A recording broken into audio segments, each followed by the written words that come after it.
السلام علیکم ناظرین، میں ہوں ضمیر حیدر اور آپ دیکھ رہے ہیں پروگرام کراس ٹاک۔ ناظرین، وزیر اعظم کاکڑ صاحب نیو یارک پہنچ چکے ہوئے ہیں۔ آج انہوں نے انوگرل سیشن جو تھا یونائٹڈ نیشنز جنرل اسمبلی کا، اس کو اٹینڈ بھی کیا۔ امریکی صدر نے پہلا خطاب کیا جو کہ ایک روایت ہے وہ کرتے ہیں۔ انہوں نے بھی بہت ساری چیزوں کو آئیڈینٹیفائی کیا، خاص طور پہ انوائرمنٹل ہیزرڈز کی طرف گئے، اور پھر انہوں نے کہا کہ بطور صدر، امریکی صدر، وہ تمام معاملات پر بڑی گہری نظر رکھے ہوئے ہیں اور معاملات کو سمجھ بھی رہے ہیں۔ اور انہوں نے کہا کہ جہاں جہاں ڈسٹربنسز ہیں اس سے تقریباً 1 ارب لوگ جو ہیں ملک مختلف علاقوں میں مطلب ریجنز میں ڈسٹرب ہوتے ہیں۔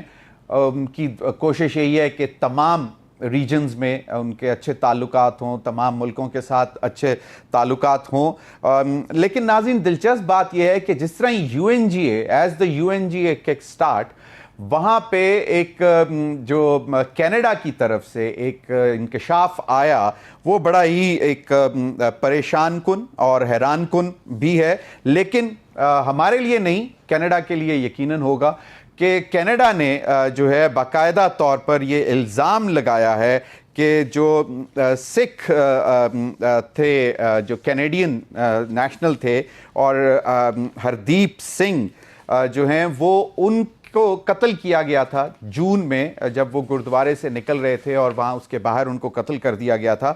تو اس کا جب انویسٹیگیشنز ہوئی ہیں تو اس میں ان کو پتہ چلا کہ اس میں را انوالوڈ ہے، اور باقاعدہ طور پر جسٹن ٹروڈو نے اپنے پارلیمنٹ میں اس چیز کو جا کر اناؤنس بھی کیا، اور انہوں نے کہا کہ ہمارے پاس کریڈیبل جو ہے وہ انفارمیشن موجود ہے کہ اس انسیڈنٹ میں، جو کہ ہردیپ سنگھ جو کہ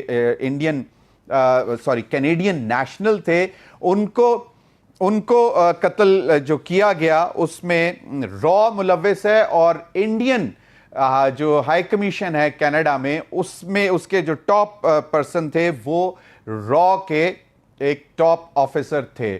تو ان کو ایک تو انہوں نے فوری طور پر جو ہے ملک بدر کر دیا۔ اس کے رزلٹ میں انڈیا نے بھی سینئر کینیڈین ڈپلومیٹ کو جو ہے کہہ دیا کہ وہ بھی انڈیا چھوڑ دیں۔ اب یہ ایک الزام نہیں، کیونکہ جسٹن ٹروڈو وہ ایک بہت ہی رسپانسبل پرائم منسٹر ہیں، اور وہ اتنی اوپنلی آ کر کبھی بھی نہ کہتے جب تک کریڈیبل انفارمیشن موجود نہ ہوتی۔ لیکن دلچسپ بات یہ ہے کہ یو این جی کا اجلاس شروع ہو رہا ہے، اور اس کے ساتھ ہی انڈیا کا، بھارت کا مکروہ چہرہ بھی بے نقاب ہو گیا، جس کو پاکستان تو ہر فورم پر دکھاتا ہے، بتاتا ہے۔ ہمارے وزیر اعظم نے بھی یو این جی اے میں جانے سے پہلے کہا کہ وہ جو بھارتی انڈین ایٹراسٹیز ان کشمیر، ان کو بھی جو ہے بتائیں گے دنیا کو، اور کشمیر کا معاملہ بھی اٹھائیں گے، اور پھر بھارت جو اپنے ہی ملک میں مسلمانوں کے ساتھ اور دیگر جو مذاہب ہیں ان کے لوگوں کے ساتھ جو کر رہا ہے، اس کو بھی ہائی لائٹ کرنے کی ضرورت ہے۔ ان تمام معاملات پر بات کرنے کے لیے مجھے جوائن کیا ہے بریگیڈیئر راشد ولی جنجوعہ صاحب، ڈیفنس اینالسٹ ہیں۔ بہت بہت شکریہ راشد ولی صاحب آپ کے وقت کا۔ جی راشد ولی صاحب، ایک تو یہ کہ یو این جی اے میں this should be a big embarrassment for India, your take sir? جی exactly, I tend to completely agree. It's a complete travesty of justice کہ ایک ایسا ملک جو دنیا کے سامنے دنیا کی سب سے بڑی جمہوریت ہونے کا دعویٰ کرتا ہے، اور ابھی ریسنٹلی کنکلوڈیڈ G20 کانفرنس میں اس نے ایک ان ریئل فیس دنیا کے سامنے رکھا، اور اس کو یہ ایک میں کہتا ہوں، ایک ٹرم ہے پوٹمکن ولیج۔ یہ کارڈ بورڈ کے ولیج ہوتے ہیں جو روس کی ایک ایمپریس کیتھرین کو امپریس کرنے کے لیے اس کے ایک وزیر نے بنائے تھے، اور اس میں سینٹرل رشیا سے لا کے لوگ آباد کیے تھے، اور ایک جھوٹا تاثر دیا تھا۔ تو بائنا دہلی کو بھی کنورٹ کیا گیا انٹو اے پوٹمکن ولیج، 1.5 لاکھ بندے جس میں دالت بھی تھے، جن کا روزگار تباہ کیا گیا ان 2-3 دنوں کے لیے جب یہ G20 کانفرنس ہو رہی تھی۔ تو دنیا نے مانا یا نہیں مانا، حقیقتاً یہ دنیا کو تو یہ معلوم ہے کہ ہندوستان کی حقیقت کیا ہے، کہ خط غربت سے نیچے ان کے 200 ملین سے زیادہ لوگ ہیں، موسٹ ان ایکول سوسائٹی ہے۔ مگر کیا وہ موسٹ وائلنٹ سوسائٹی تو تھی اپنی انٹرنلی مائنارٹیز پہ ظلم کا بازار روا رکھا ہوا تھا. جو کوکی مائنارٹی ہے منی پور میں, مسلمان جو کشمیر میں ہیں, یو پی میں ہیں, مہاراشٹرا میں ہیں, اور پورے ہندوستان میں, اور سکھ جس کو خاص طور پہ یہ جو خالستان موومنٹ والے ہیں, ان کے اوپر تو انہوں نے ہر قسم کا ظلم روا رکھا ہوا تھا, لیگلی بھی, اکنامکلی بھی, پولیٹیکلی بھی. مگر اب وہ اسیسینیشنز جو کہ ایک انٹرنیشنل لاء کی خلاف ورزی ہے, یہ اتنے وانٹن اور آڈیشس ہو سکیں گے, یہ میرے خیال ہے کہ ان کے بہت سے جو ڈیٹریکٹر تھے انہوں نے بھی نہیں سوچا ہوگا.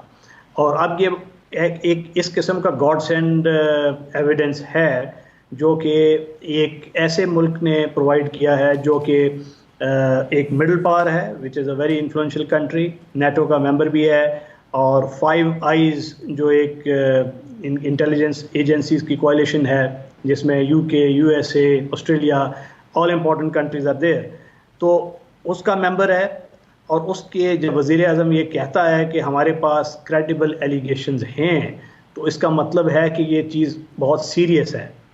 Luckily I have had this opportunity کہ میں کینیڈین فورسز کے ساتھ کام کیا ہوا 1 سال کورس کے سلسلے میں کینیڈا. تو RCMP جو ان کی پولیس ہے اور CSIS اس کے طریقہ کار کو تھوڑا بہت میں جانتا ہوں. They are very cautious people. وہ نارملی امریکہ, UK اور باقی ممالک کے نسبت کافی کیئرفلی ٹریڈ کرتے ہیں, کیونکہ کینیڈا ایک ایسا ملک ہے جہاں پہ ہیومن رائٹس, انٹرنیشنل لاء اور دیگر جو ڈومیسٹک قوانین ہیں جو کہ لوگوں کے حقوق کے بارے میں, اس پہ ہائپر سینسٹیو ہے. اور رسپانسبلٹی ٹو پروٹیکٹ, آپ کو یاد ہوگا جو ایک ڈاکٹرن ہے یونائٹڈ نیشنز میں, وہ کینیڈین انیشیٹڈ ہے. تو یہ ایسا ملک جب اس قسم کی وہ ایک الزام وہاں سے لگتا ہے, اور جس میں وہ ریکویسٹ کر رہا ہے کہ ہندوستان اس سے تعاون کرے تاکہ we get to the bottom of the thing, تو اس میں دنیا کو بھی اس کا نوٹس لینا چاہیے. اور ایسے ممالک ہیں دنیا میں جس پہ ڈومیسٹک جو لاء ہے جن کا وہ پرمٹ کرتا ہے کہ وہ یونیورسل جورسڈکشن کے قانون کے تحت اس کا نوٹس لیں, کوگنیسنس کریں, اور اس کو انٹرنیشنل جو فورمز ہیں relevant like ICC, international criminal court, وہاں پہ کریں یہ پریس چارجز. بالکل. راشد صاحب, بریگیڈیئر صاحب, ایک بڑی دلچسپ بات ہے کہ US اتھارٹیز جو ہیں انہوں نے بھی اس کو کنڈیم کیا ہے, اور انہوں نے کہا ہے کہ دے آر ویری کنسرنڈ, کہ ان کی جو اسٹیٹمنٹ ہے وہ یہ ہے کہ we have been in close contact with our Canadian colleagues about this, we are quite concerned about the allegations, we think it's important there is a full and open investigation and we would urge the Indian government to cooperate with that investigation. Now the issue is UNGA is underway, اور وہاں پہ ایک مطلب باقاعدہ US کی بھی ایک statement آ جاتی ہے, کنسرن ایکسپریس کرتا ہے. مسلم ممالک کی بہت مطلب جو بھی وہاں پہ مسلم ممالک کے سربراہ بھی وہاں پہ موجود ہیں. کیا ہم مکروہ چہرہ بھارت کا کیوں ہم ناکام ہو جاتے ہیں باقاعدہ طور پر دکھانے کے لیے, خاص طور پہ جو ہمارے مسلمان بہن بھائیوں بچوں کے ساتھ جو سلوک روا رکھا جا رہا ہے, نہ صرف کشمیر میں بلکہ اب تو انڈیا کے دوسرے حصوں میں بھی جس طرح کا ظلم اور ڈھایا جا رہا ہے, تو نہ صرف مسلمانوں پہ اور دیگر جو ہیں عیسائیوں کے اوپر بھی, ان کے بھی گرجے جلائے جا رہے ہیں, ان کے اوپر بھی ظلم کیا جا رہا ہے. تو یہ ہم جس طرح آپ نے کہا کہ ایک ماسک پہن کر انہوں نے G20 ہولڈ کر لیا اور اس میں انہوں نے بہت جو ہے ڈھنڈورا پیٹ رہے ہیں اور مذاق بھی اڑا رہے ہیں باقی ملکوں کا, لیکن آپ کو کیا لگتا ہے کہ ہمیں یہ کس طرح پرسو کرنا ہوگا؟ اور پھر کلبھشن یادیو والا معاملہ ساری دنیا کے سامنے ہے کہ کس طرح را جو ہے وہ ایکٹیو ہوتی ہے اپنے دوسرے ممالک میں, کیونکہ جو کینیڈین جو وزیر خارجہ میلانیا جولی, انہوں نے یہ بھی کہا کہ جو بے دخل کیا گیا انڈین شہری ہے وہ کینیڈا میں انڈیا کی غیر ملکی انٹیلیجنس ایجنسی را ونگ کا سربراہ بھی ہے. سو دس از اے بگ ایلیگیشن. اور دوسرا یہ کہ کیا لوگ پہلے چیک نہیں کرتے ہیں کہ whether the diplomat is coming from diplomatic career, یا پھر ڈپلومیٹ کیریئر کا ہے, یا پھر را ایجنسی یا انٹیلیجنس ایجنسی کا؟ دیکھیں, وہ یہ ایک سٹینڈرڈ پریکٹس ہے کہ ڈپلومیٹس کی بھیس میں جو انٹیلیجنس ایجنسیاں ہوتی ہیں وہ اپنے جو ایلیمنٹس ہوتے ہیں ان کو وہاں رکھتی ہیں. بٹ امپورٹنٹ تھنگ از کہ وہ اس قسم کی چیزوں میں انوالو ہونا جس میں قتل انوالو ہو جائے، اسیسینیشنز، اور اس کی کڑیاں نکل آئیں اور وہ ایویڈنس کنیکٹ ہو جائے، دس از سم تھنگ ویری سیریس. یہ انپریسیڈنٹڈ ہے. اور یہ تو ہم سب کو پتہ ہے کہ بھارت جو ہے وہ خاطر میں نہیں لاتا انٹرنیشنل لاء کو، اور ہمیں اجیت دوول ڈاکٹرن کا بھی پتہ ہے جس کے تحت اس نے ایک اوپن تقریر میں کہا ہوا ہے کہ وی شوڈ پاکستان کو نقصان پہنچانا ہے بلیڈنگ بائی 1000 کٹس، اور اس پہ ایک ایسی وار امپوز کرنی ہے جس کا وہ متحمل اس کی اکانومی نہ ہو سکے. تو وہ تو بڑے کلیئر ہے. اب ضرورت اس امر کی ہے کہ وہ کون سا ایسا کریڈیبل ایویڈنس ہے جس کے تحت اس کی ایک فول پروف کیس بنایا جائے اور اس کو دنیا کے سامنے رکھا جائے، اس ریلیونٹ فورم پہ رکھا جائے جہاں پہ اس کے خلاف انٹرنیشنل لاء کی ریلیونٹ پروویژنز کے مطابق ایکشن لیا جا سکے. تو اس میں I think we have human rights council, we have international criminal court, U N general assembly میں اس چیز کو ہائی لائٹ کیا جا سکتا ہے تاکہ ایک فیکٹ فائنڈنگ یو این جو کمیشن ہے وہ بھی کریٹ کیا جا سکتا ہے، because this thing is some thing very serious کہ ایک ملک ہے جو کہ ساورن ہے، اس کی جو ساورینٹی کی یہ وائلیشن ہے کہ اس کی اپنے شہری کو اس کی اپنی ٹیریٹری میں قتل کرایا جائے.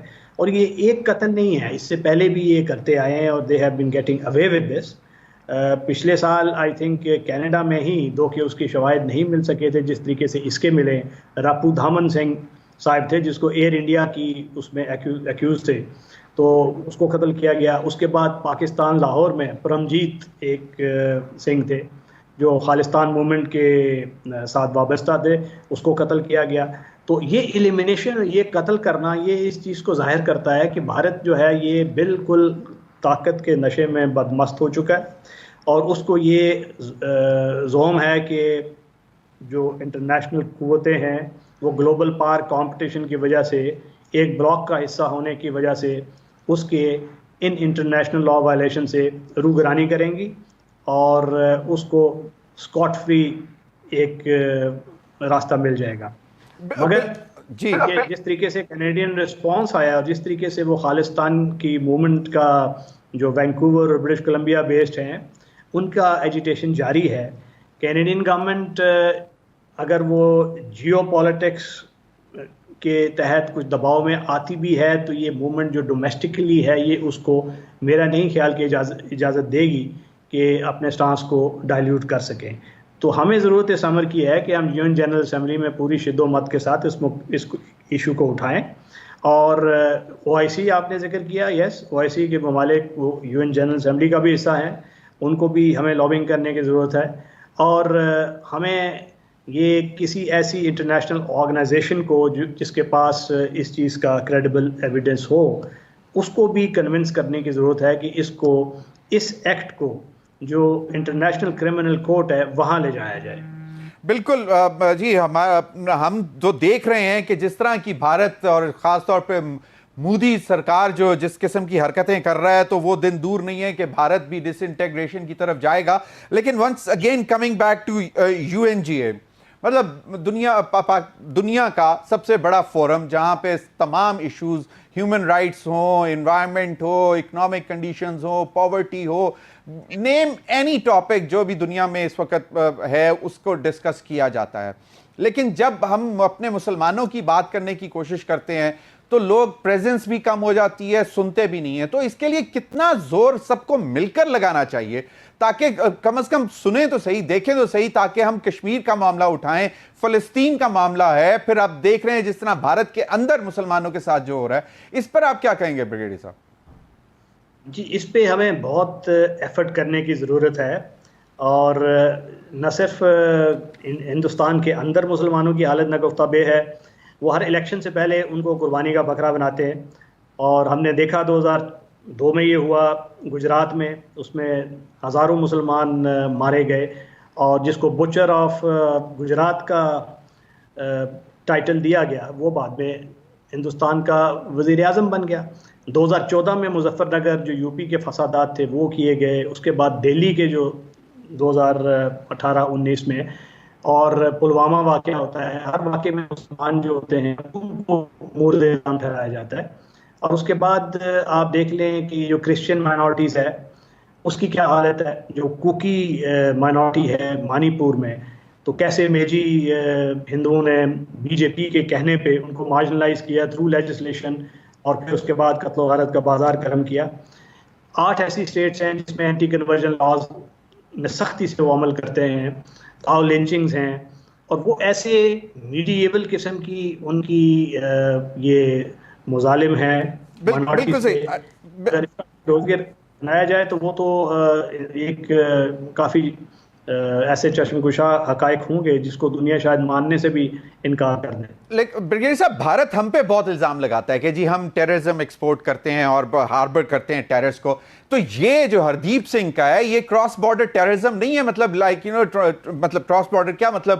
آپ دوسرے ملک میں جا کے آپ ایک اس ملک کے شہری کو قتل کرتے ہیں تو دس از ٹیررزم.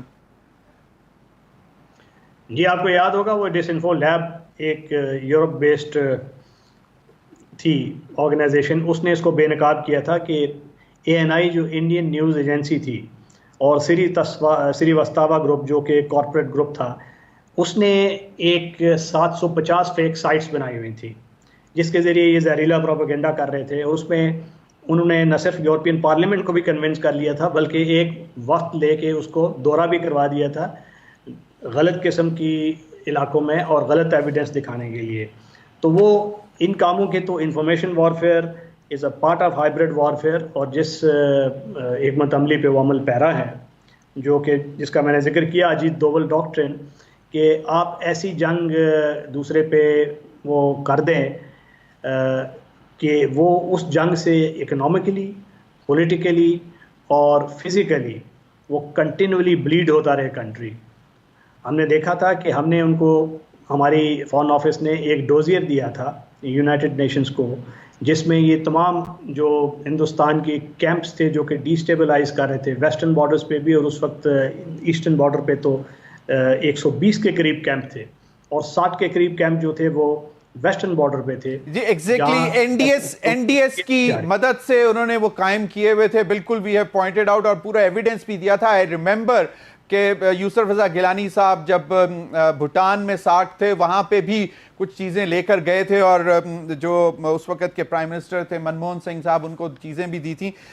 بالکل صحیح ہے. اب لیکن دس از ہائی ٹائم کہ پاکستان اور دیگر ممالک کو بھارت کا مکروہ چہرہ جو ہے وہ کتنا مطلب زبردست طریقے سے دکھانے کی ضرورت ہے. بہت بہت شکریہ بریگیڈیئر راشد ولی جنجوعہ صاحب آپ کے وقت کا. ناظرین ابھی وقت ہوا ایک بریک کا. بریک کے بعد حاضر ہوں گے تو ہم تھوڑی سی پاکستان کی معاشی صورتحال پر نظر ڈالیں گے.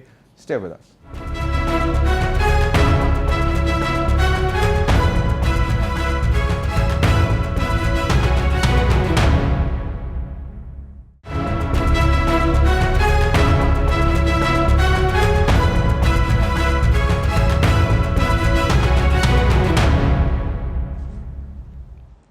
ویلکم بیک ناظرین ہمیں اس سیگمنٹ میں جوائن کیا ہے ڈاکٹر خاقان نجیب صاحب، سابق ایڈوائزر ہیں منسٹری آف فائنانس کے اور سینئر اکانومسٹ بھی ہیں. بہت بہت شکریہ خاقان نجیب صاحب. ان کے ساتھ ہمارے اس سیگمنٹ میں موجود ہیں محمد سہیل صاحب، CEO ہیں ٹاپ لائن سیکیورٹیز کے. آپ دونوں کا بہت بہت شکریہ. ڈاکٹر خاقان نجیب صاحب، بڑی ایک دلچسپ چیز جو کل ہوئی ہے وہ ہے ڈیجیٹل کرنسی کا جو ہے وہ متعارف کرانے کا فیصلہ کیا گیا ہے، اور اس سے کہا یہ جا رہا ہے کہ گورنمنٹ جو ہے اس سے جو کرنسی پرنٹنگ ہے اور ڈسٹریبیوشن کاسٹ جو ہے وہ بچا سکے گی. اور پھر یہ بھی کہا جا رہا ہے کہ it will also help in appreciating rupee value, اور معیشت کو بھی امپروومنٹ ملے گی. ذرا اس کا کچھ ہمیں تھوڑا سا ڈیٹیل بتائیں گے کہ یہ اگر اتنا آسان تھا تو یہ بہت پہلے کیوں نہیں کر لیا گیا جب ڈالر اتنی تیزی سے اوپر جا رہا تھا؟ سو آئی تھنک اس کو اس طرح سمجھنا چاہیے کہ یہ جو ڈیجیٹل کرنسی ہے اس کا ایک پروجیکٹ لیول پہ اس کو کیا جا رہا ہے، اور جو ڈیجیٹل کرنسی ہوگی اس کی جو قدر ہے وہ پاکستانی روپے کے برابر ہی ہوگی. جیسے چین کی ڈیجیٹل کرنسی کا 1 یونٹ چین کے یوان کے برابر ہے. Just to give you an example کہ یہ کیسے ورک کرتا ہے. یہ پیپر کرنسی کی طرح ایک لیگل ٹینڈر ہی ہوگا، یعنی حکومتی ضمانت کی بنیاد پر ہی جاری ہوگا جیسے آپ کا روپیہ ہوتا ہے. اور اس کے ضمن میں ابھی I think they are discussing this how to move forward in it, but یہ ایک بہت چھوٹے اسکیل پہ ایک پروجیکٹ لیول پہ ایک چیز شروع کی جائے گی. اور آئی تھنک کہ جتنی کرنسی ان سرکولیشن ہے اور جتنی کرنسی یوز ہوتی ہے باقی کاموں میں جن میں نہیں ہونی چاہیے تھی, ہورڈنگ, اسمگلنگ, اس سے فارمل اکانومی میں آنے کے لیے اس سے پاکستان کو مدد ملے گی. So I think it's a good idea, اور اس منصوبے کو آہستہ آہستہ لے کے چلیں گے. آئی تھنک کہ آغاز کریں گے یہ چھوٹے جو نوٹ ہیں ان سے اباؤٹ 10% آئی تھنک انیشلی سوچا جا رہا ہے شاید کہ اس کو لے کے چلیں گے. سو لیٹ سی, ابھی تو آئی تھنک یہ ایک متبادل کرنسی کی طرح اس کو ایک عملی جامہ پہنانے کے لیے I think they are still working around it. صحیح, بالکل. سہیل صاحب, ابھی ایک چیز تو یہی ہے, ڈیجیٹل کرنسی پہ بھی میں آپ کی انپٹ چاہوں گا کہ اس سے جو ڈیزائرڈ ریزلٹس بتائے جا رہے ہیں کیا وہ واقعی حاصل ہو سکیں گے. اور دوسرا ایک بڑا امپورٹنٹ چیز جو ہے وہ اب ڈسکس ہونا شروع ہوئی ہے, وہ ہے کہ 5,000 کے نوٹ کو ختم کیا جائے, اس کو کسی نہ گریجولی جو ہے اس کو ختم کیا جائے. ایک تو یہ کہ اس سے کہا یہ جاتا ہے کہ انفلیشن پہ جو زور ہے وہ بھی تھوڑا کم ہو جاتا ہے, اور بہت ساری اور بہت کم ملک ہیں جہاں پہ اتنے بڑے نوٹس ہوتے ہیں. اور دوسرا یہ کہ جو ابھی جو ساری صورتحال ہے, اسٹیٹ بینک بھی لگا ہوا ہے, کوششیں کر رہا ہے, اور ڈالر جو ہے اس اب روپیہ جو ہے وہ قدر اس کی بہتر ہوتی جا رہی ہے ڈالر کے مقابلے میں. تو آپ کو کیا لگتا ہے کہ یہ ڈیجیٹل جو کرنسی ہے یہ مزید اس کو کمپلیمنٹ کرے گی؟ بسم اللہ الرحمن الرحیم, thank you very much. I think دو آپ کے الگ الگ سوالات ہیں. ایک آپ نے ڈی مانیٹائزیشن یا 5,000 کے نوٹ ختم کرنے کی بات کی, اور دوسری ابھی جو خبر آئی ہے ڈیجیٹل کرنسی کی. تو دونوں ڈفرینٹ بھی ہیں, دونوں ریلیٹڈ بھی ہیں. دیکھیے 5,000 کے نوٹ پہ بہت بحث ہو چکی ہے, اور دو اسکول آف تھاٹس ہیں. ایک کہتے ہیں کہ یہ اچھی ہے, جس میں بھی شامل ہوں کہ نہیں ہونا چاہیے, اور دوسرا اسکول آف تھاٹ ہے وہ کہتا ہے کہ اس کی وجہ سے ڈالر کی ڈیمانڈ اور بڑھ جائے گی, کیونکہ جن کے پاس انڈکلیئرڈ پیسہ ہے ان کو چھوٹی سی جگہ پر بہت زیادہ پیسہ رکھنا ہوتا ہے. مگر میرے حساب سے پاکستان میں یہ جو کرنسی ان سرکولیشن ہے, جس کا خاقان صاحب نے بھی ہندیہ دیا, یہ جہاں آپ کو سپورٹ کرتی ہے وہاں اس کے نقصانات بھی ہیں, اور میرے خیال میں زیادہ نقصانات ہیں کہ حکومت جو بورور ہے ان کو یہ 9,000 ارب روپیہ نہیں مل پاتا. اسی طرح چونکہ وہ آفیشیل سیکٹر میں نہیں آتا تو وہ اکانومی میں اتنا رول پلے نہیں کر سکتا جتنا اس کو کرنا چاہیے. تو میرے خیال میں اس کے لیے بہت ساری چیزیں کرنے کی ضرورت ہے. میں آپ کو کچھ اور اگزامپلس بتاؤں کہ ہماری سرکار بھی پروموٹ کرتی ہے کہ جو گیس کا بل ہے, بجلی کا بل ہے, ٹیلی کام کا بل ہے, سیلز ٹیکس ہے, انکم ٹیکس ہے, وہ سرکار پروموٹ کرتی ہے کہ آپ کیش میں دے سکتے ہیں. میرے خیال میں ڈیجیٹلائزیشن گھر سے شروع ہوتی ہے. پہلے آپ وہ چیزیں جس پہ آپ کیش کو اوائڈ کر سکتے ہیں وہ کریں.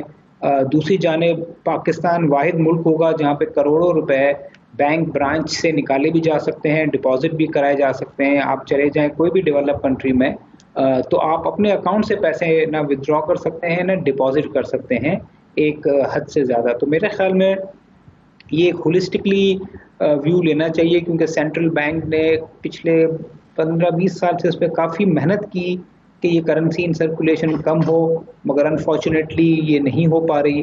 تو اس کو ایک ہولسٹکلی میرے خیال میں دیکھنا چاہیے. صرف اگر ہم نے ایک چیز کر دی 5,000 کا نوٹ بند اور دوسری چیزیں نہیں کی تو اس کے نقصانات ہوں گے. سہیل صاحب دوسری جانب جی سہیل صاحب ایک چیز اور میں چاہوں گا کہ آپ اس کو بھی ایڈریس کر دیں کہ ابھی جو بجٹ میں ایک انسینٹیو آیا تھا کہ جی آپ اگر پلاسٹک منی سے اگر آپ خریداری کریں گے یا ریسٹورنٹس میں جائیں گے تو اس میں آپ کو سیلز ٹیکس میں انسینٹیو ملے گا.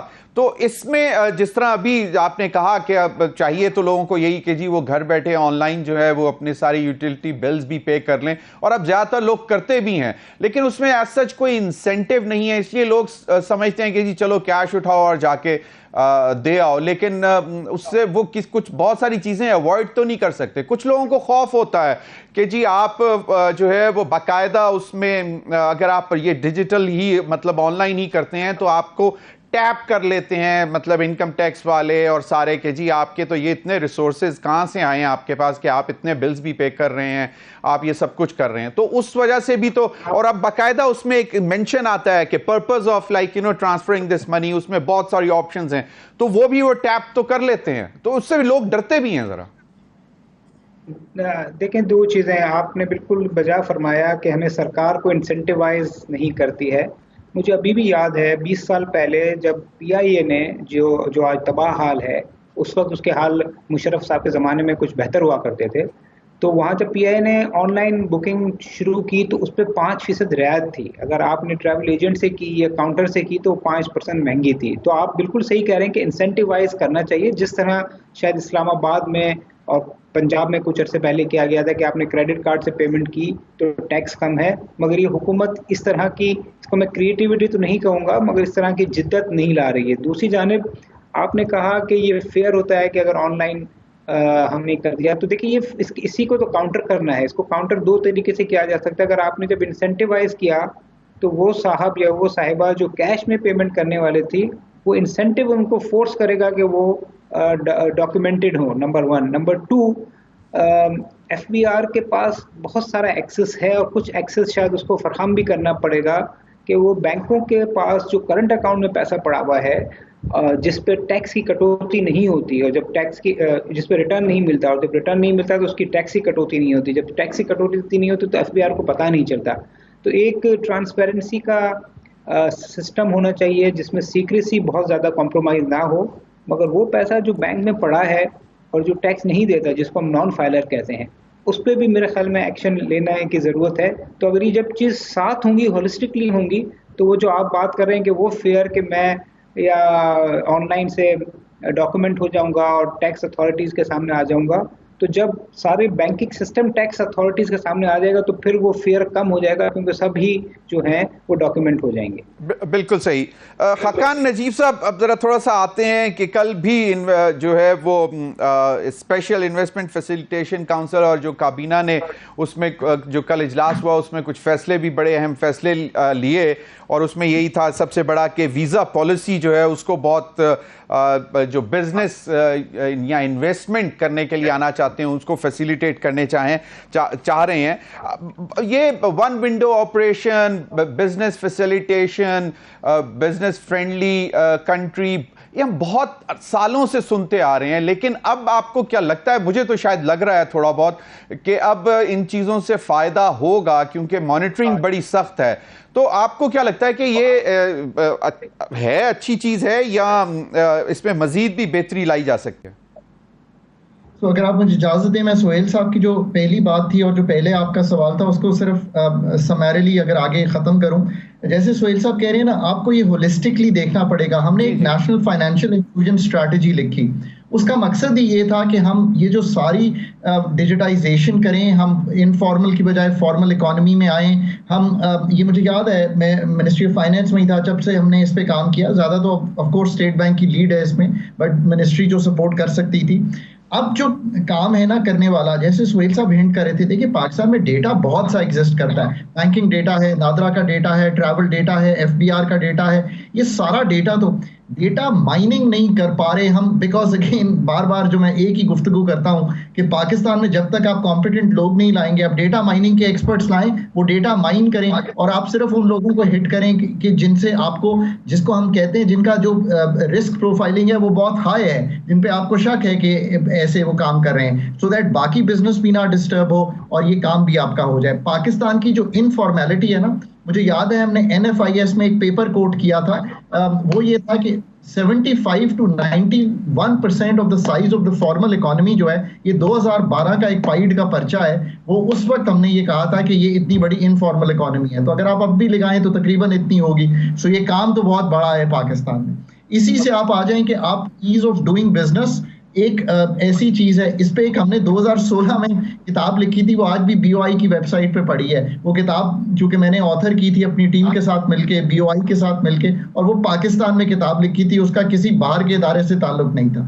اور ہم نے یہی کہا تھا کہ ریگولیٹری برڈن جو ہے وہ بہت بڑا ہے پاکستان میں, ہر لیول پہ بہت بڑا ہے, اور آپ کو اس کو ایز کرنا ہے. پر آئی ایم ناٹ کمفرٹیبل کہ ہم نے جو BOI میں اب تک کام کیا ہے اس سے ہم لوکل ڈومیسٹک 5.2 ملین SMEs کے لیے بھی, یا جو ہمارے امپورٹڈ انویسٹمنٹ ہم لانا چاہتے ہیں اس پہ کچھ کر سکے. تو یہ SIFC کا آخر قیام کیا چیز ہے؟ میں آپ کے سامنے ایک فگر رکھتا ہوں. پاکستان کی پچھلے 10 سال کی جو انویسٹمنٹ ٹو GDP ریشیو ہے وہ 14.5% ہے.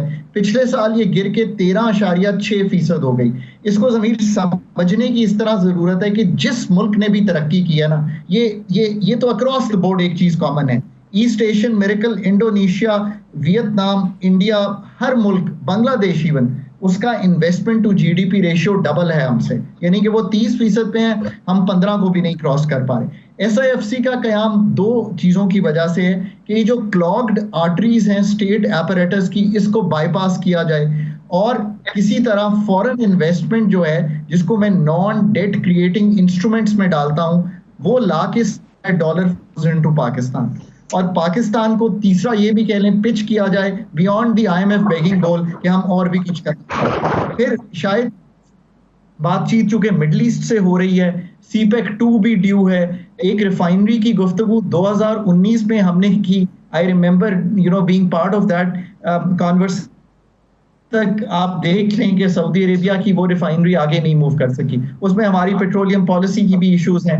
اب اگر اتنی کلاگڈ آرٹریز ہیں اور یہ ساری انویسٹمنٹ ہم نہیں لا سکتے, میں آپ کو ایسی کئی چیزیں بتا سکتا ہوں. اس BOI کی کتاب جو 2016 کی لکھی ہے, بالکل خاقان نجیب صاحب, ایگزیکٹلی خاقان نجیب صاحب, مجھے اچھی طرح یاد پڑتا ہے کہ جی بورڈ آف انویسٹمنٹ میں جو لوکل انویسٹرز بھی جاتے تھے یا فورن انویسٹرز آتے تھے, تو وہ پہلے ان کو کہتے تھے کہ جی آپ کو پانی کا کنیکشن, گیس کا کنیکشن, بجلی کا کنیکشن یا واٹ ایور جو بھی ہیں آپ کی یوٹیلیٹیز, ان کا ہم آپ کو 1 ونڈو میں, آپ کو کہیں ادھر نہیں جانا پڑے گا. لیکن الٹیمیٹلی جب وہ ایکسپیرینس کرتے تھے تو وہ پھر کانوں کو ہاتھ لگا کے بھاگ جاتے تھے, اور اسی وجہ سے بہت دفعہ ہم نے سنا. لیکن اب آپ کا خیال ہے کہ یقیناً اس میں بہتری آ رہی ہے, کہا بھی جا رہا ہے, اور باقاعدہ اسٹرکٹ مانیٹرنگ بھی ہو رہی ہے.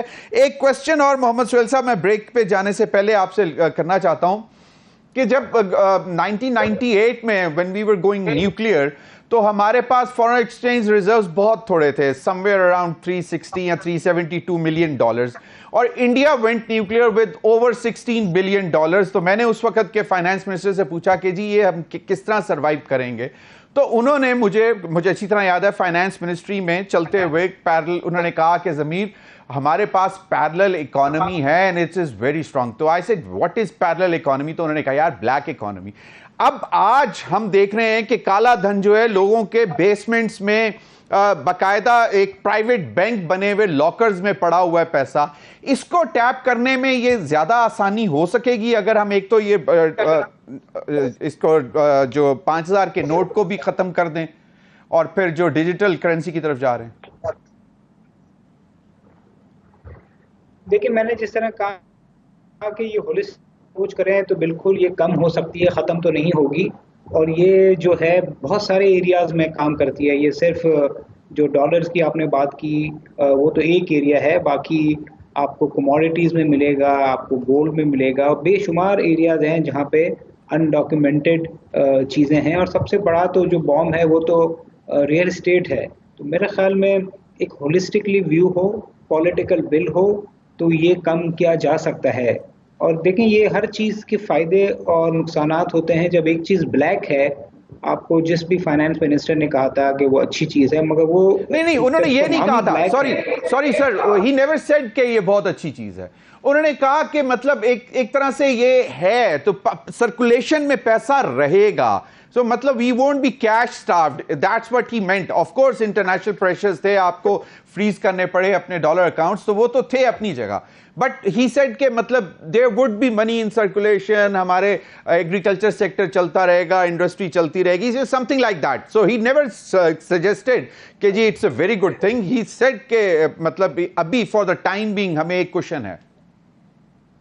نہیں ابھی بھی دیکھیے بالکل میں سمجھ گیا کہ وہ ایک چیز غلط ہے مگر اس کا آپ کو سپورٹ مل جاتا ہے کوشن مل جاتا ہے. یہ والی تھیوری ہمیں نکالنی پڑے گی اسی لیے کہ وہ اس کے 10 فائدے ہیں مگر اس کے 90 نقصانات ہیں. تو نیٹ اگر آپ دیکھیں چاہے وہ امریکہ کی اکانومی ہو چاہے وہ بنگلہ دیش کی ہو انڈیا کی ہو ایونچولی جو ہے وہ چیزیں جب صحیح ہوں گی کہ جب چیزیں ڈاکیومنٹ ہوں گی. ایگزیکٹلی آپ کا very right you have rightly pointed کہ جی آپ کا جو ریونیو گروتھ جو ہے وہ تبھی ہوگی اگر آپ کی اکانومی 100% ڈاکومنٹڈ ہو جائے گی. میں ایک کوئک بریک لوں گا. بریک کے بعد ناظرین ہمارے ساتھ ڈاکٹر خاقان نجیب اور محمد سہیل صاحب موجود ہیں. ان سے مزید بھی جاننے کی کوشش کریں گے کہ اب مزید جو حکومت کا SIFC ہے اس کے علاوہ جو پائلٹ پروجیکٹس ہیں ان کو کتنی تیزی سے ایکسپیڈائٹ کیا جا سکتا ہے. بریک کے بعد.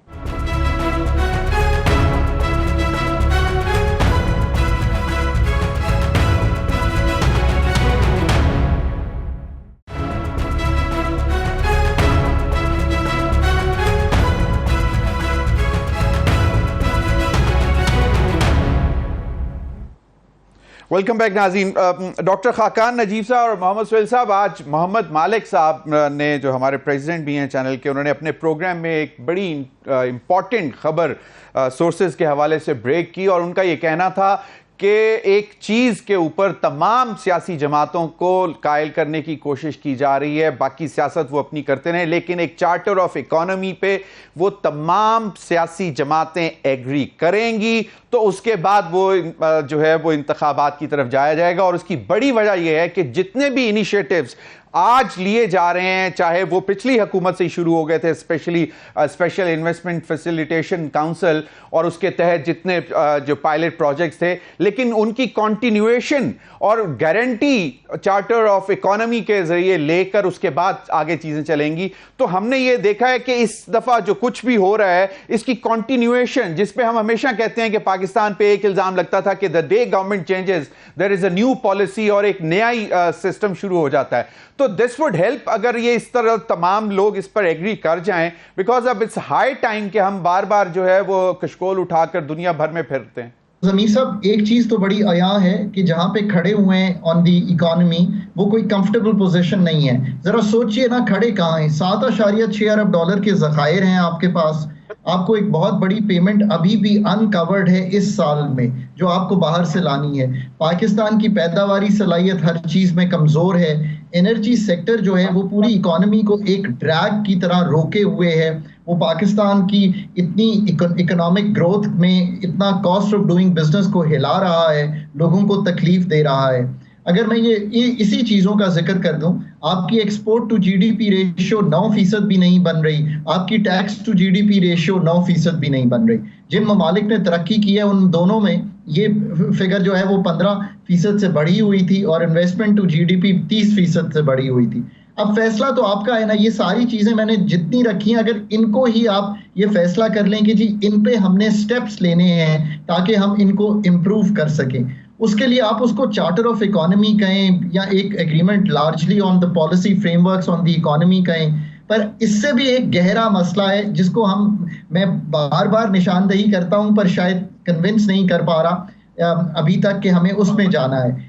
یہ جو آپ جو بھی کر لیں پرابلم اس سے بھی ڈیپر ہے. وہ یہ ہے کہ اس سب کو عملی جامہ کیسے پہنائیں گے. آپ کا خیال ہے کہ مجھے یا سہیل صاحب کو معلوم نہیں ہے کہ پاکستان میں investment to G D P یا پاکستان کے انرجی سیکٹر کو کیسے ٹھیک کرنا ہے. The problem is far more than that. The problem is کہ اس کو عملی جامہ پہنانے کے لیے جب ہم نے IMF کا 13-16 کا پروگرام کمپلیٹ کیا, بیکاز کبھی پاکستان نے تو کوئی پروگرام کیا ہی نہیں تھا کمپلیٹ, تو I had to sit day and night to ensure کہ every aspect was coming together.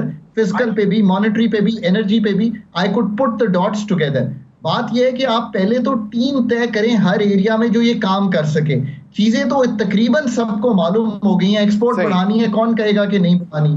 So I think that is the larger framework. But یہ ایک اچھی کاوش ہے کہ آپ جنرلی میکرو لیول پہ یا ہائر لیول پہ اگری کر لیں کہ آپ کے سیکٹرز کیا ہیں. جسٹ ایک آخری بات کروں گا. میں نے 15 دسمبر 2022 میں ایک آرٹیکل لکھا تھا, اس کا نام ہے راکس اینڈ کراپس. وہ ڈان اخبار نے چھاپا تھا. اس میں میں نے یہ کہا تھا کہ پاکستان کے سیکٹر تو بڑے کلیئر ہیں جس میں تھوڑا سا بھی کوئی لو ہینگنگ فروٹ ہے وہ مائنز اینڈ منرلز ہے یا ایگریکلچر ہے. ایگریکلچر سب سے پہلے ہے. چلیں آپ یہی طے کر لیں کہ آنے والے 5 سال میں اس کی پیداواری صلاحیت کو بہتر کریں گے.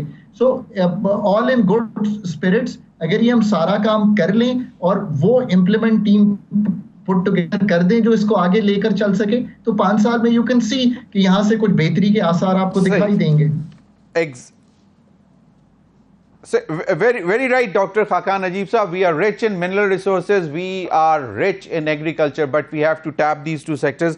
بالکل صحیح. محمد سہیل صاحب, same question to you. کہ کنٹینیوشن آف پالیسیز بہت بیٹر کرتی ہیں. آپ چاہے جتنے بھی اسپیشل انویسٹمنٹ فیسیلیٹیشن کاؤنسل آج بنا دیں, but the investors need guarantees کہ جی یہ پالیسیز جو ہے یہ چلے گی. جہاں پہ ہم نے دیکھا گزشتہ ٹائمز میں کہ جہاں پہ حکمرانوں کے جو ہوتے تھے فائدے اس میں وہ کنٹینیوشن چلتی رہی, اس سے زیادہ ان کو فیسیلیٹیشن ملتی رہی. پاور سیکٹر میں ہم نے دیکھا آئی پی پیز میں جس طرح کی ڈیلز ہوئیں, اس کے بعد مزید اسی طرح کی ڈیلز ہوتی رہیں, تو وہ ہم نے دیکھا.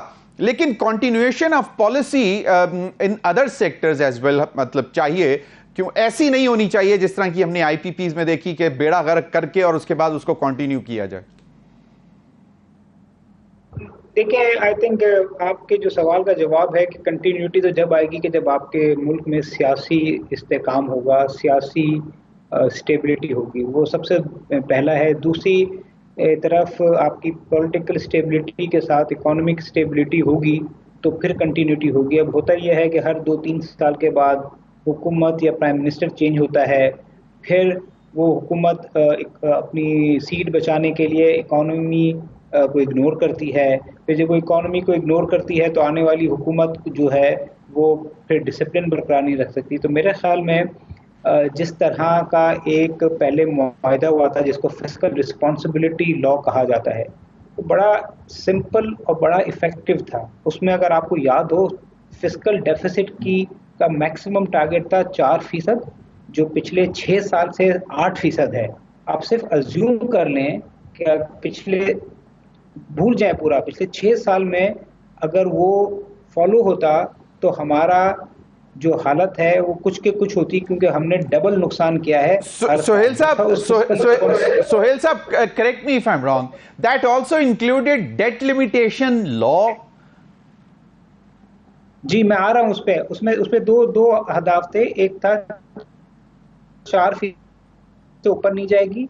دوسرا اس میں اہداف تھا کہ جو debt to G D P ہے وہ 60% ہوگی, جو آج ہم 90% پہ ہیں. تو میرے خیال میں اس طرح کے براڈ پیرامیٹرز ہونے چاہیے, اور میڈیا اور کچھ حد تک کورٹ اور کچھ حد تک ملٹی لیٹرل ایجنسیز کو بھی اس کو پروموٹ کرنا چاہیے کہ ہم اس کو کمپلائی کریں, اس کو ایڈھر کریں. آج دیکھیں, میں آپ کو چھوٹی سی اگزامپل دوں, پاکستان کا بینکنگ سسٹم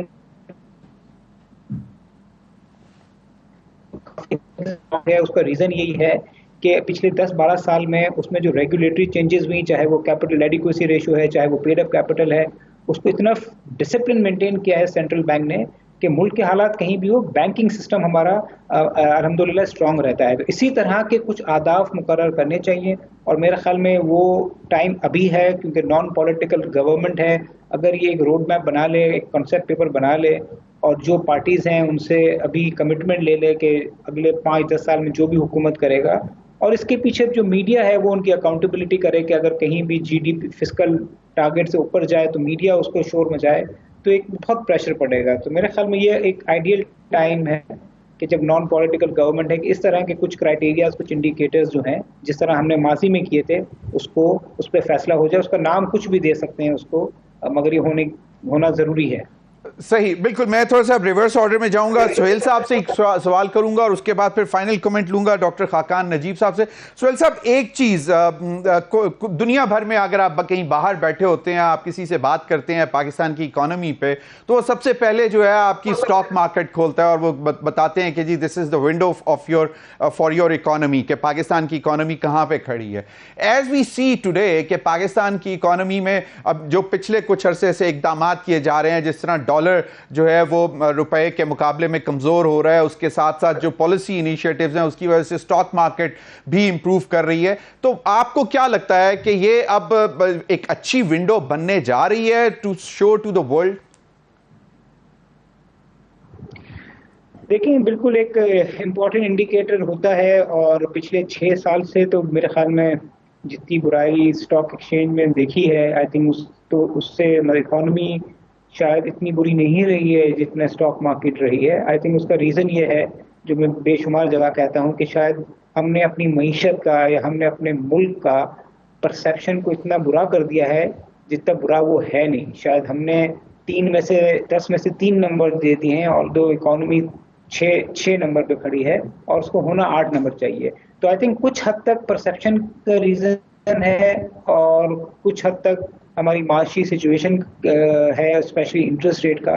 تو اگر اکانومی میں تھوڑی سی بھی بہتری آتی ہے, اور میرے خیال میں جو نومبر کا ریویو اگر یہ شمشاد صاحبہ پاس کروا لیتی ہیں تو کافی کانفیڈنس بہتر ہوگا. اور اس کے بعد اگر اس کا جو دوسرا ریویو ہے مارچ میں, چاہے وہ یہ حکومت یا اگلی حکومت سکسیسفلی کر لیتی ہے, اور پھر پاکستان کو اگلا 3 سال کا یا 4 سال کا جس طرح سری لنکا کو ایک پروگرام ملا ہے, اگر ہم وہاں تک پہنچ جاتے ہیں تو مجھے تو بہت ہی پازیٹیو آؤٹ لک رکھ رہا ہے, نہ صرف اسٹاک مارکیٹ کا بلکہ اگلے سال.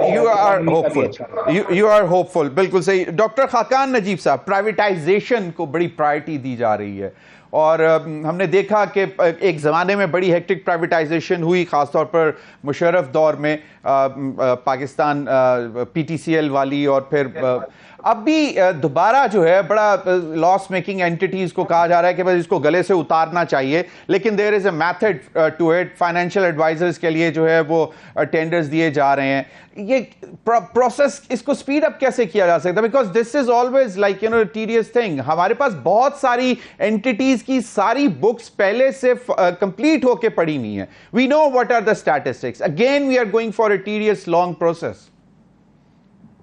دیکھیے, پرائیویٹائزیشن کا پہلے تو یہ ہے کہ یہ ایک فیصلہ کر لیں مناص القوم کہ یہ ایک اچھی چیز ہے. میں 2 سیکٹرز کی مثال دیتا ہوں. ٹیلی کام سیکٹر کو دیکھیے اور بینکنگ سیکٹر کو دیکھیے. چونکہ جو اسٹیٹ بینک ہے وہ مانیٹر کر رہا ہے یا ریگولیٹ کر رہا ہے ایک پرائیویٹ سیکٹر کے اداروں کو, تو ایک اچھی ریگولیشن سے ایک اچھا کچھ پنپ رہا ہے وہاں پہ. اگر آپ یہ بلیو کرتے ہیں کہ ان 2 سیکٹرز نے اچھا کیا ہے, تو پھر آپ اپنے انرجی سیکٹر کو, ایویشن کو, لاجسٹکس کو, اس سب کو تیار کیجئے کہ وہ پرائیویٹائزیشن میں جائیں.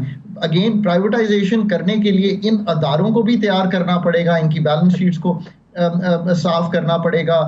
مطلب یہ کئی آپ کے ڈسکوز ہیں جن کے نام زمینیں بھی نہیں ہیں کیونکہ سرکاری تھے, وہ فیصلہ آباد میں لگا, فیصلہ آباد میں انہوں نے زمین بھی نہیں ٹرانسفر کی, وہ ابھی تک پنجاب گورنمنٹ کے پاس ہے. یہ میں آپ کو پریکٹیکل مسائل بتا رہا ہوں. میں نہیں چاہتا کہ ہم ہائر لیول پہ تو ایک گفتگو کر لیں, پر جب ہم پریکٹیکل لیول پہ آ کے ایگزیکیوٹ کرنے لگیں تو ہم پرابلمس میں پھنس جائیں. This is what is going wrong with Pakistan. ہم ہائر لیول پہ طے بھی کر لیتے ہیں نا چیز, تو ہم پریکٹیکل لیول پہ جب آتے ہیں تو جب بیلنس شیٹ کلین کرنے جائیں گے پی آئی اے کی, اور اتنا بڑا اس کو کلین کریں گے, پھر پی آئی اے ہولڈنگز کو علیحدہ کریں گے, پھر امپلائیز کو دیکھیں گے, پھر گیس گزلر جہازوں کو دیکھیں گے, پھر آپ نکالیں گے کہ اس کی ایکچوئل ویلیو کیا ہے. اسی طرح ڈسکوز جو ہیں پچھلے 26-30 سال سے فیصل آباد اور آئی ایس کو جو ہیں وہ پرائیویٹائزیشن کی لسٹ پر ہیں. So this requires again a competent team in privatisation. میں ہمیشہ تب مانتا ہوں یہ باتیں جب میں دیکھوں گا کہ پرائیویٹائزیشن کے اپنے پاس وہ کمپیٹنٹ ریسورسز ہیں کہ وہ اگلے 3, 6 ماہ, 9 ماہ میں ان کو کلین اپ کر سکیں. پرائیویٹائزیشن کا جو آرڈیننس 2002 ہے وہ بڑا امپاورنگ آرڈیننس ہے, وہ یوز ہی نہیں ہو رہا. جب کوئی چیز 27 آئی تھنک اینٹیٹیز ایکٹیو لسٹ پہ ہیں, بالکل صحیح, صحیح, بالکل. فائنل کمنٹ 30 سیکنڈز محمد سہیل صاحب آن پرائیویٹائزیشن. میرے خیال میں دیکھیں یہ جو ایس آئی ایف سی کا امبریلا ملا ہے, مجھے لگتا ہے پرائیویٹائزیشن کو وہ یوز کرنا چاہیے, کیونکہ گورنمنٹ ٹو گورنمنٹ جو ٹرانزیکشن ہے اس کے لیے قانون بن چکا ہے. اگر یہ نارمل پروسیس کے تھرو جائیں گے تو مجھے نہیں لگتا کہ کوئی بھی ٹرانزیکشن 1.5 سال میں ہوگی. اتنا لمبا پروسیس ہے. میرے خیال میں نئے منسٹر صاحب آئے ہیں, نئی ٹیم بنا رہے ہیں, میرے خیال میں ان کو ساری ٹرانزیکشن کو گورنمنٹ ٹو گورنمنٹ کرنا چاہیے. پی آئی اے کو اور اس طرح کے جو لاس میکنگ اینٹی ہیں ایٹ لیسٹ وہ اگر پرائیویٹائز نہیں بھی کر سکے تو ایک اسٹرکچر اپروو کر کے ایک میمورنڈم آف انڈرسٹینڈنگ جو اسٹیٹ اون کوئی پارٹی ہے, چاہے وہ یو اے ای کی ہے, قطر کی, اس سے کر لینا چاہیے تاکہ آنے والی حکومت کے پاس ایک روڈ میپ ہو اور اس کو امپلیمنٹ کرے. Very right. آپ نے بالکل صحیح پوائنٹ آؤٹ کیا کہ پرائیویٹائزیشن کے لیے اسٹیٹ ٹو اسٹیٹ جو ہے اس کو پرسو کرنا چاہیے. آپ دونوں حضرات کا بہت بہت شکریہ. ناظرین اب تک کے لیے اتنا ہی, اجازت دیجیے. اللہ حافظ.